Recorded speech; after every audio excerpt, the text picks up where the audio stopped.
Est-ce que tu savais que la toute première rencontre de l'histoire entre Spider-Man et le Bouffon Vert a remplacé Gwen Stacy par un Hulk totalement enragé? Car le Bouffon Vert qui tue Gwen, c'est sûrement ce que tu connais, mais c'est des années après leur premier fight. Et ce que je vais te raconter, c'est la première fois que les deux personnages se rencontrent dans les comics et c'est littéralement un sketch. Tout commence en 1964. Et plus c'est vieux, mieux c'est bon. Le Bouffon Vert, qui à l'époque ressemble plus à un cosplay de sorcière sur un balai volant qu'à un vrai vilain, monte un plan génial. J'ai une idée horrible.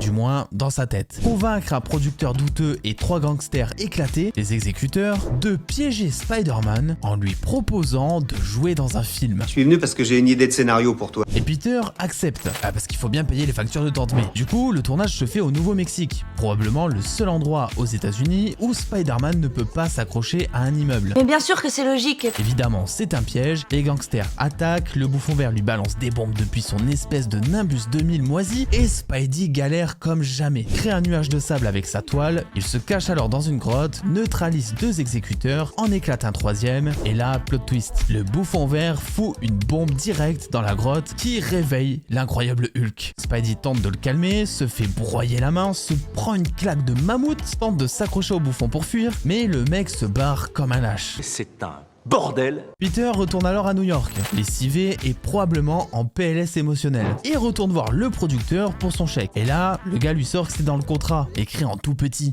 Il sera payé que si le film sort. Et spoiler alert, le film sortira jamais. Il lui rembourse tout juste le billet de retour pour rentrer chez sa tante, et Peter, il est juste content de ça. Et nous, de notre côté, on a assisté au plan le plus ridicule des comics. Un film bidon, 3 mafieux, une fusée humaine sur balai, et Hulk en bonus surprise. Sérieusement, vous pensez qu'à cette époque, ils avaient prévu que le Bouffon Vert soit le pire ennemi de Spider-Man ou c'est par simple accident industriel?